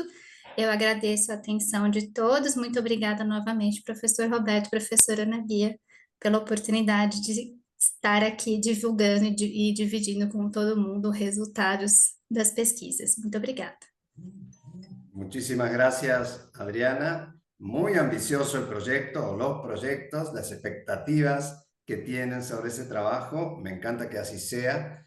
Los diseñadores en el fondo siempre somos ambiciosos en cuanto a lo que queremos lograr, ¿no es cierto? Así que sea con mucha suerte y que sea con éxito. Muito Bueno, obrigada. continuamos, Ana Bia, ¿qué dices? Yo ya estoy hablando en latinoamericano. No lo digo solo que Adriana es mi parcera en el Laboratorio de Diseño Social y Solidario. Tiene una pesquisa muy consistente, muy intensa, con muchas reuniones en Alemania, y es una persona muy querida, muy amable, y que ahora solo piensa en Naomi, la pequeña Yumicita, que en 2 meses, 3 meses más, que viene con muy suerte, con mucho gusto, ¿sí? Solo esto, Adriana.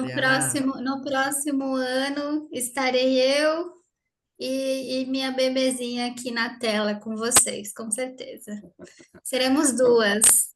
Con todo gusto, Adriana. Obrigada, Ana Bia, também pelas palavras. Obrigada, querida. Bueno, continuamos entonces, porque estamos cumpliendo muy bien los tiempos, ¿eh? Muy bien, Ana Bia, vamos muy bien.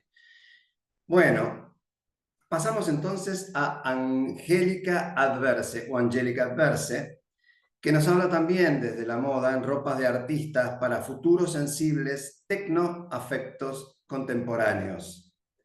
Angélica Adverse es profesora adjunta de la Universidad Federal de Minas Gerais, Brasil, profesora convidada o invitada en el programa de posgraduación de la Universidad de Palermo con nosotros en Argentina. Angélica, tu tiempo. Adelante.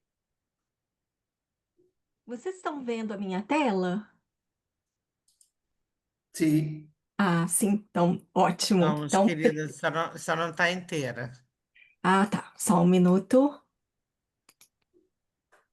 Ah, então, boa noite. Agora tá. Agora, certo. Então, boa noite para todo mundo. Primeiramente, eu gostaria de agradecer à professora Bia, ao professor Roberto, por mais um convite, pela generosidade, né, de nos acolher com muito carinho e muita atenção. Então, a minha gratidão, assim, não tenho palavras para externar a gratidão desse carinho de anos, né, ao longo dessa trajetória.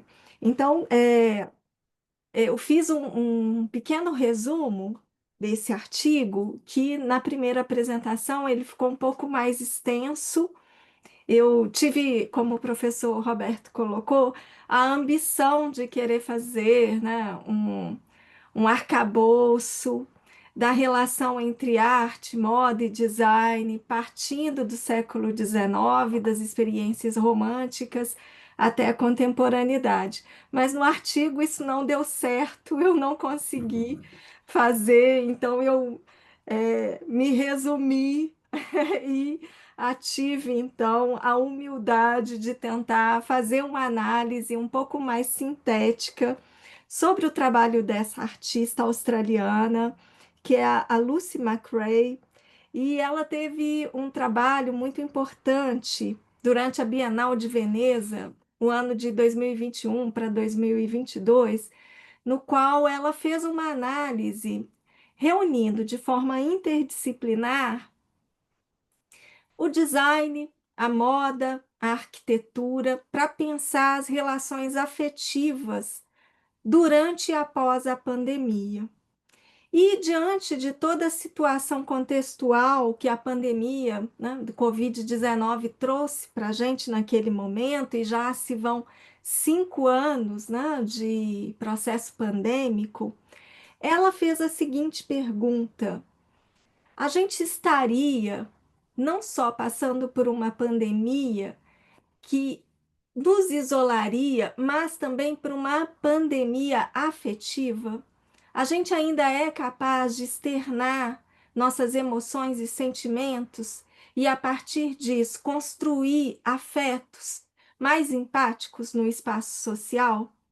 Então, essa foi a pergunta feita por ela, e eu achei esse trabalho um trabalho muito importante para o contexto, principalmente vendo esse trabalho em distância, num país como o Brasil, que teve quase 1 milhão de mortes. Então foi um trabalho que me tocou profundamente, e foi por isso que eu escolhi o trabalho dessa artista para pensar, então, esses tecnoafetos, né? Então, primeiro pensar que o afeto ele é um gesto psíquico. Então é importante a gente lembrar que Marcel Mauss, ele trabalha o afeto a partir dos gestos. Então, somos capazes de demonstrar o nosso afeto por meio de gestos. E esses gestos são técnicas que a gente também aprende, que são construídas socialmente. E ela fez, então, todo um estudo para pensar essa relação sensível dos objetos com os usuários, e, a partir disso, pensando a possibilidade de construção de um futuro mais sensível. Então, foi a partir disso que eu trouxe esse tema, a partir desse trabalho, né? Então, Have That Love for Future Sensitive Humans.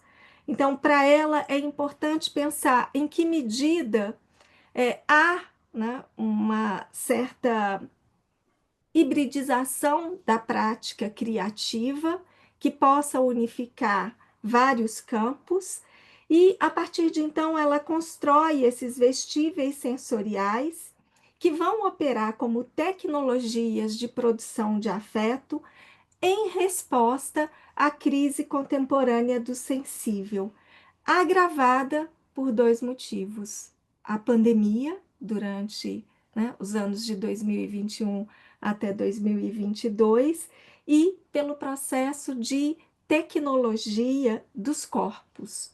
Então, a partir disso, né, eu elegi alguns pontos do trabalho da Lucy McRae para analisar, e os principais tópicos que eu selecionei iniciam com uma pergunta sobre a crise da sensibilidade e o papel dessas tecnologias sensíveis.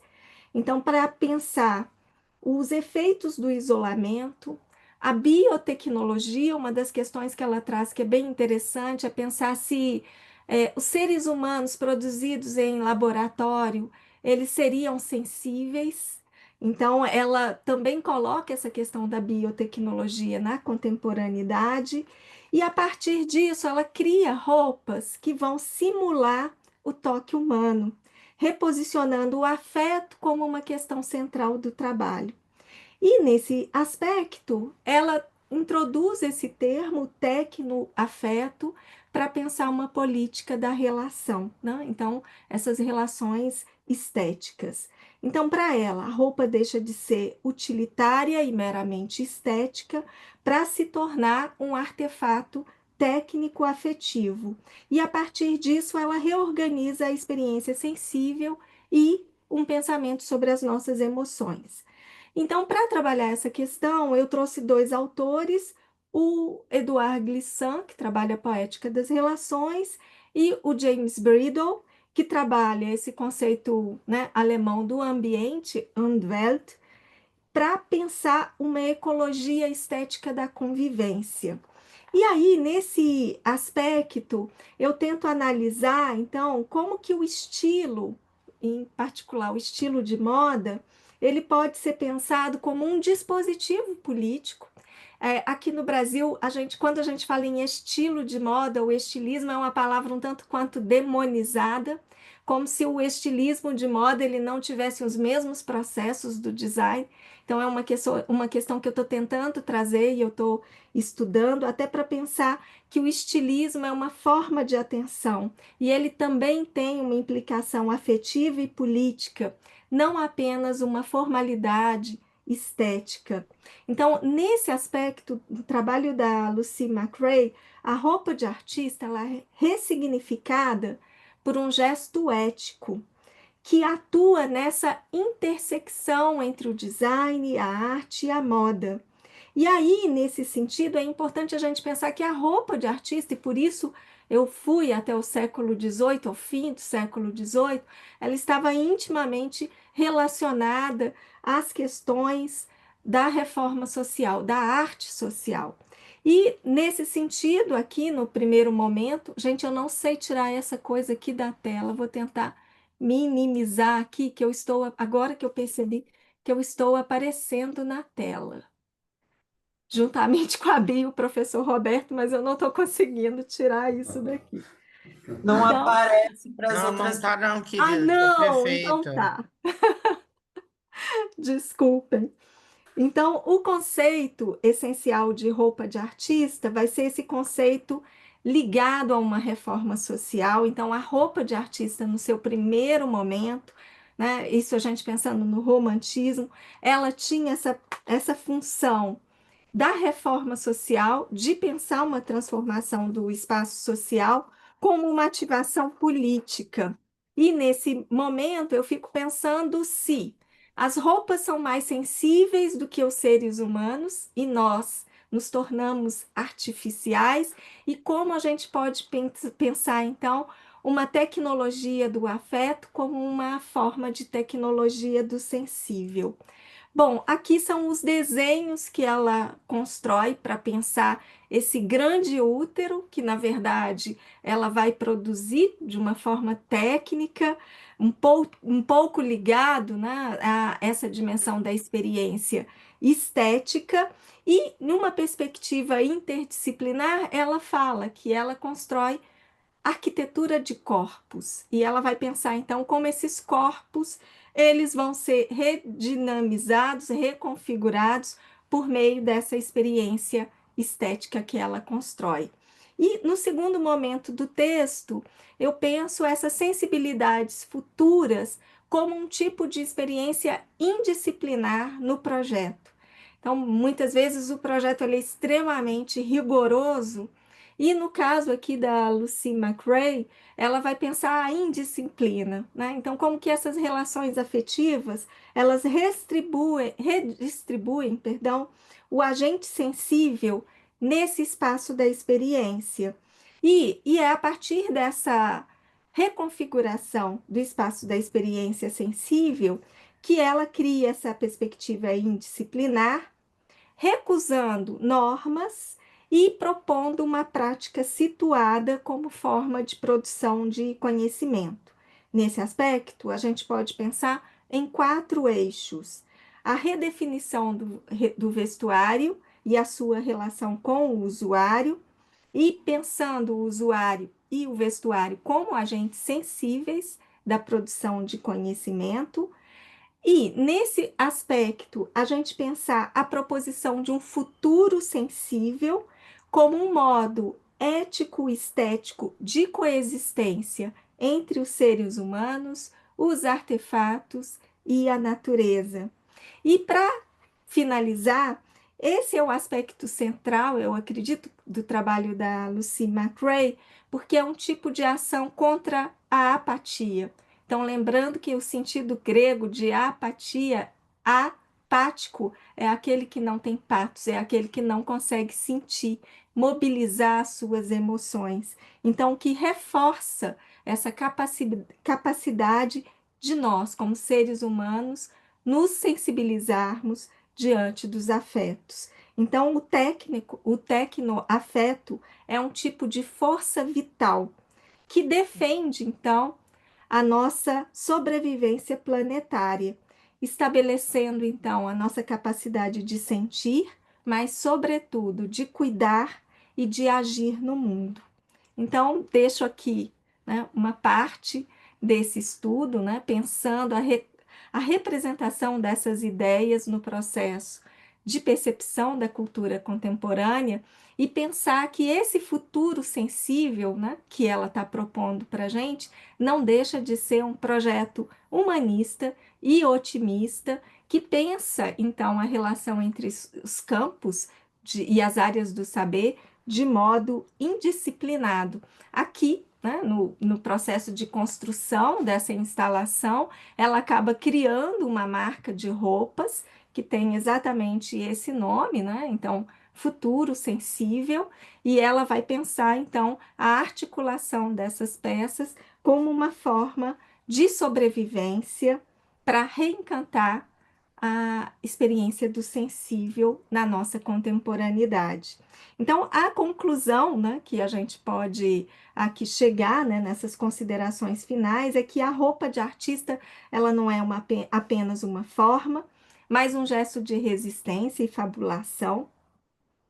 A partir dessas estratégias de reinstaurar o afeto como um princípio ético e político para o nosso futuro, né? Então, trata-se de um chamado à responsabilidade ecológica, nos termos aqui de Donna Haraway, né? É um compromisso radical com a vida do outro, com o mundo, mas também com as formas de imaginação. Então, mais uma vez, eu agradeço professor Roberto, professora Bia, todos os colegas aqui presentes, por escutarem e participarem um pouco dessa pesquisa. Muchas gracias, Angélica. Sencillamente apasionante tu tema. La verdad que no podíamos despegarnos del discurso. Muy, muy, muy interesante. Bueno, seguimos. Ya nos falta poco. En el último trabajo presentado el día de hoy, le damos la oportunidad, o nos da ella la oportunidad a nosotros, de presentar a Jade Samara Piaya y su artículo Análisis y gestión de datos en la investigación de la memoria gráfica junto a Fabio Mariano Cruz Pereira. Jade, o Jade, Samara Piaya es doctora en artes visuales por la Unicamp de Brasil, docente en la Universidad Estadual Paulista, UNESP, de la Facultad de Arquitectura, Artes y Comunicación en Diseño en el campus de Baurus. Adelante, Jade. Gente, boa noite.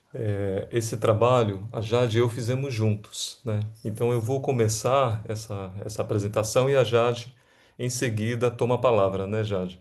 Eu vou Exatamente. compartilhar então minha tela com vocês. Vejam aí se... Deu certo, Fábio? Sim, eu consegui voltar lá. Deixa eu ver se eu vou fazer certo dessa vez. Olha, vocês estão vendo minha tela de apresentação? Ou não? Então, Tá, então só tá. você No colocar está a tela ampliada inteira. todavía. É aqui, né? Veja aí se deu Agora certo. sim. Ah, Ah, bem. tá. Isso. Pronto, fechou, gente. Perfeito, Fábio. Ótimo. Passa só Gente, uma para ver se deu certo. Passa a passando, segunda. né? Pronto, Passando, né? deu certo, meu bem. Muito obrigado. Gente, aproveita, já que estou agradecendo, aproveitar essa oportunidade. Muito obrigado pela oportunidade de estar aqui.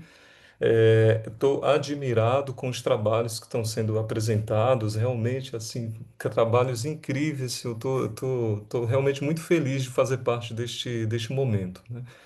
Bom, o trabalho que eu estou trazendo aqui para vocês hoje, juntamente com a professora Jade, ele trata da análise e gestão de dados em pesquisas relacionadas à memória gráfica, né?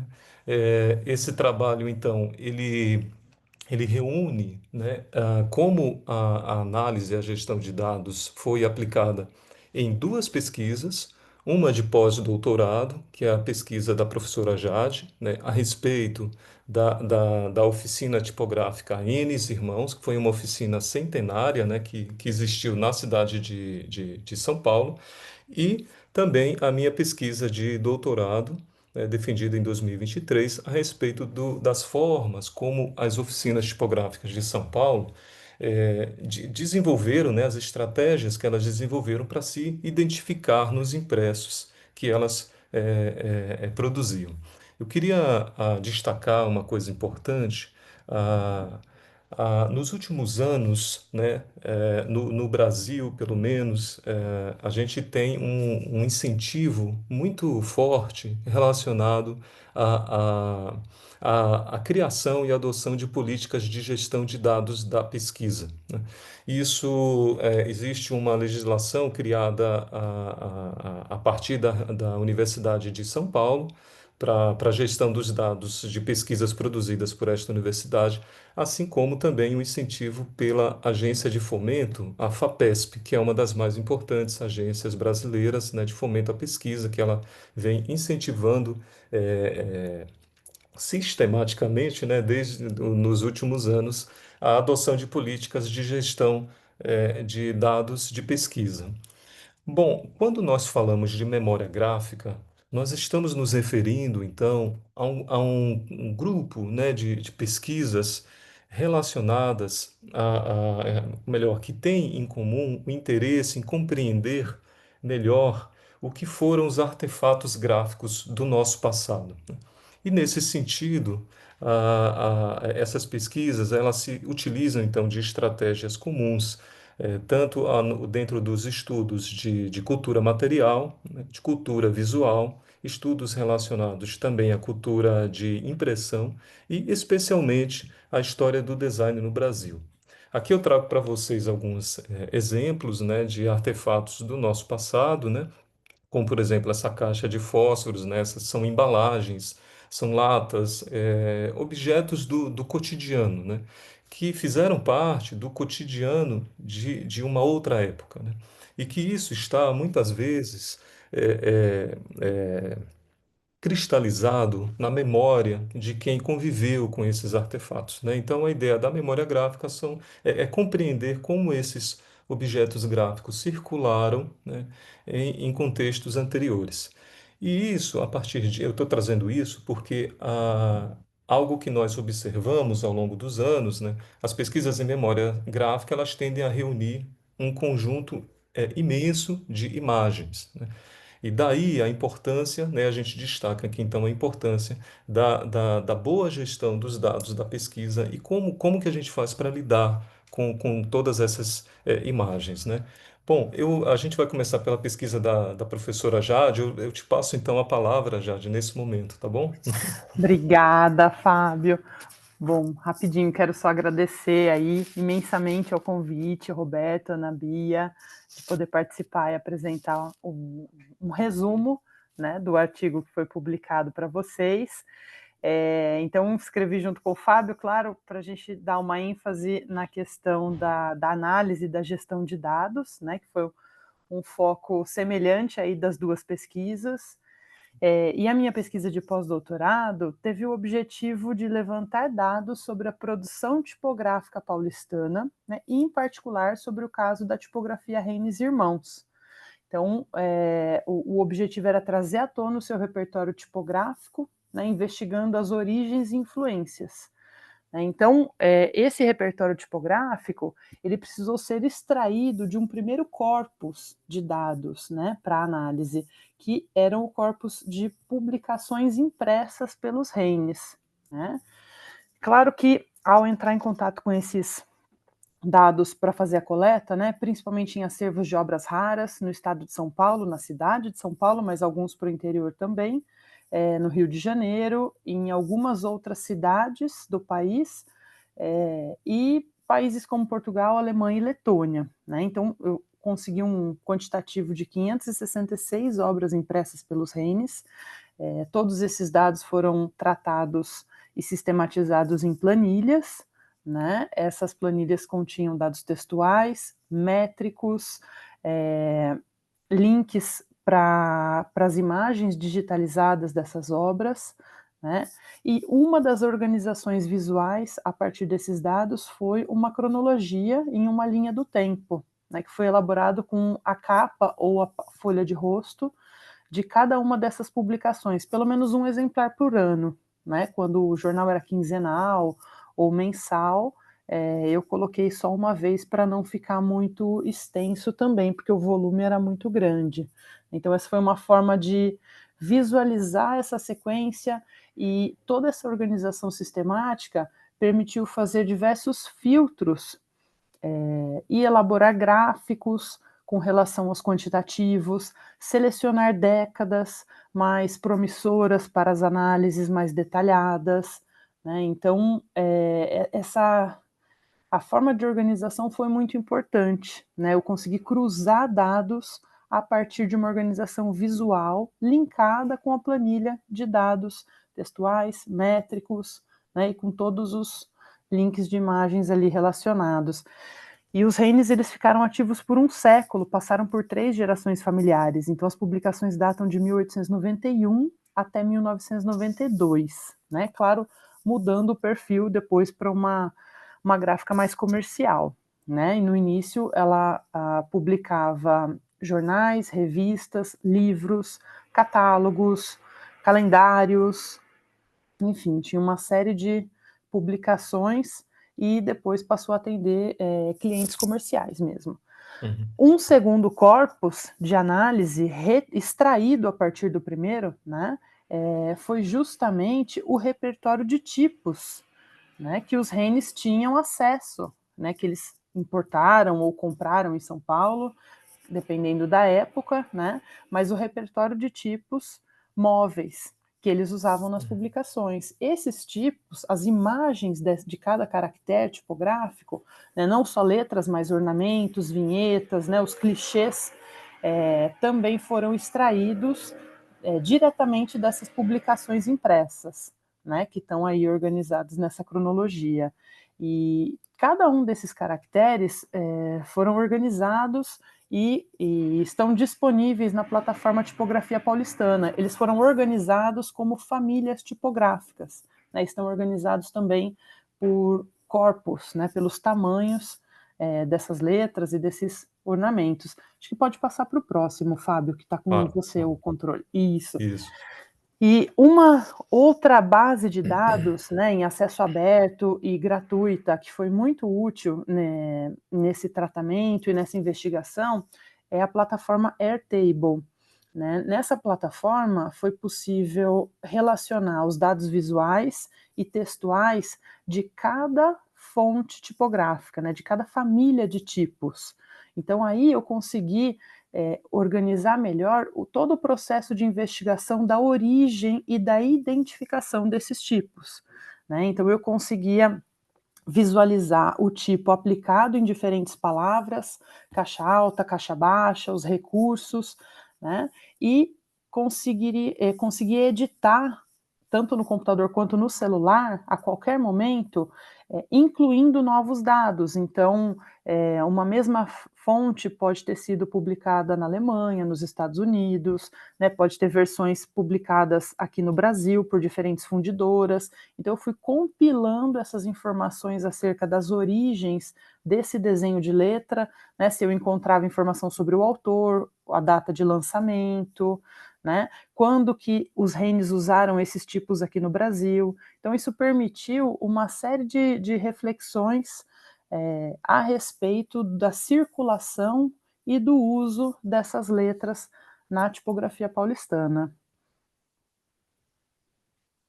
Continuo então, Jade? Pode Posso continuar, continuar? Fábio. Acho que isso era o mais Tá importante bom. com relação ao nosso tempo aqui, né? Então Tá certo. eu resumi assim. Não, tá ótimo. Eu vou falar muito brevemente. Durante a minha pesquisa de doutorado, então, eu estava investigando o modo como as oficinas tipográficas elas se apresentavam, né? Ou seja, o modo como elas compunham os próprios nomes, quais as fontes que elas escolhiam, quais elementos gráficos, verbais, né, de imagem elas utilizavam para se identificar. Eu me deparei, portanto, com uma infinidade de artefatos gráficos, né? Eu fui atrás de cartões de visita, papéis timbrados, anúncios dessas oficinas. Consegui reunir um corpus realmente muito significativo, de mais de 800 documentos gráficos, né? E eu me deparei com o desafio de como identificar a repetição de elementos ao longo do tempo na história de cada uma dessas oficinas, né? E eu parti então para gestão, como é que eu poderia gerir os dados nesse sentido, né? Então eu parti para a criação de diagramas, né, como esses que vocês conseguem ver aqui, né, em que eu conseguia posicionar esses artefatos ao longo do tempo, né, e ao longo da história de cada oficina e de cada tipologia arquivística, né, documental, e traçar linhas, literalmente linhas, conectando os elementos que se repetiam, de modo tal que eu obtinha essa imagem, que é um pouco mais abstrata, mas porém mais sintética, né, que eu conseguia ver as repetições desses elementos ao longo do tempo, né. Isso foi muito importante para que eu conseguisse extrair elementos para sustentar a minha tese de que elas repetiam elementos intencionalmente, né, aí como uma forma de antecipar noções de identidade visual, de marcas gráficas, né. Bom, isso tudo foi reunido então e organizado também para a publicação, né, dos dados numa base de dados online que se chama Notion. Ele permite uma visualização em forma de website, né? Então eu elaborei uma home, né, que te leva a algumas páginas, a página que fala das oficinas com todos os dados coletados, uma outra página que mostra esses artefatos coletados e fotografados, digitalizados, e também uma página que mostra esses diagramas, né, mostrando a repetição dos elementos gráficos ao longo do tempo, né. Esse website ele foi montado em língua inglesa, né, porque eu estava em contato, era um trabalho de dupla titulação, eu estava em contato com uma instituição italiana e tinha interesse também em fazer contato, né, apresentar essa pesquisa não só para o contexto latino-americano, mas outros países de outros continentes também, né. Bom, gente, era o que nós tínhamos para dizer aqui.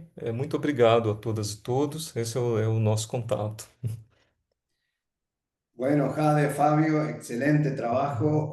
Fabio, no sé si podrías dejar el link en el chat de esa página como para que podamos acceder y conocerla un poco Perfeito, más. ¿Sí? perfeito, perfeito. Bueno, hemos Ah, llegado hasta el final. Realmente esta exigencia de contar con los tiempos da resultados porque nos quedan unos minutitos apenas para ver si, por un lado, el ser dictador con los tiempos deja un regusto de, bueno, hay cosas que no pude decir porque se me terminó el tiempo. Entonces, damos la oportunidad a todos aquellos que consideren que les quedó algo por decir o algo por preguntar, para ahora, levantando la mano digital, digamos, que tenemos allí en el Zoom, para ver si en orden podemos agregar algo o preguntar algo a alguno de los docentes o participantes investigadores de la comisión. ¿Hay alguien que tenga algo que decir? O si no, que calle para Eu siempre. vou só aproveitar, Sí, professor cómo Roberto. no. Eu, infelizmente, não vou poder continuar com vocês aqui nesta noite. Eu preciso, infelizmente, me despedir neste momento que eu estou em viagem. Eu vou pegar um ônibus exatamente agora. Estou saindo, infelizmente, saindo da casa da minha companheira e minha enteada, no Rio de Janeiro, que é uma cidade maravilhosa, indo para São Paulo. Portanto, é um desafio grande. Mas eu sinto muito, eu vou precisar deixar vocês neste momento. Tudo bem, gente? Bueno, no Eu pierdas agradeço el, imensamente. Fábio. no pierdas el viaje y buen viaje, seguramente, a una Obrigado, ciudad obrigado. cualquiera como Río de Janeiro, ¿no? Sim, com certeza. Tchau, tchau, gente, Bueno, então. Roberto, sí, eu Ana Gabriela. gostaria de agradecer a todos os amigos do Brasil y a todos los que están participando de los otros países por esa participación, por esa incluso por compreender. Nosotros hablamos en portugués en ciertos momentos, sí. Por cierto, estamos muy gratos y muy felices. Y más una vez en la Universidad de Palermo. Incluso lo comento que Jade va a ser mi compañera en una disciplina en este año. Entonces, que la memoria gráfica brasileña, por cierto, es muy importante y la tipografía brasileña, por cierto, es muy importante ser recordada. Solo un comentario acerca de la exposición que he hecho con Fabio, ¿sí? Yo creo que los estudiantes de Palermo, entonces, por cierto, muy muy felices por las contribuciones que nosotros podemos hacer. Yo creo que en estos 10 años lo he hecho mi mejor, lo que puedo hacer, ¿sí? Mis compañeros brasileños lo hacen lo mejor que pueden con sus investigaciones, ¿sí? Yo creo Son que investigadores. Tere está muy feliz por esto también, Roberto. Claro. Más una vez, muchísimas gracias por tu confianza en mi trabajo, en mi dedicación, por el decano también, Oscar, por toda esta confianza y por todo a la Universidad de Palermo. Los brasileños son los temas de las gracias, ¿sí? Pero Ana Bía, es lo contrario, los agradecidos somos nosotros. Tu trabajo es impecable año tras año, que nos conocemos y que nos hemos visto en presencia o a través del Zoom. La verdad que soy yo el agradecido, somos nosotros los agradecidos. Bien, cerrando entonces, les diría que para que tengan una idea, habremos tenido unas 10, algo más, presentaciones el día de hoy que representan a los más de 30 trabajos que tiene el cuaderno, que por supuesto el cuaderno 277, que es Seminario de Estudios Avanzados 4 internacionales, por supuesto, es al que nos referimos, con más de 30 trabajos que recomendamos, por supuesto, leer y profundizar. Pero este trabajo, esta comisión de hoy, se agrega a más de 40 que tiene el coloquio. Así que quiero agradecer puntualmente a Cristian por su asistencia técnica, a Lila por la coordinación de esta increíble cantidad de trabajos, de personajes y de investigadores que fueron haciendo sus aportes a lo largo de todas estas jornadas que todavía continúan en toda esta semana, hasta el viernes 1 de agosto que estarían concluyendo. Así que bueno, dejo mi agradecimiento, mi abrazo para todos y nos estamos viendo en cualquier momento. Adiós, adiós.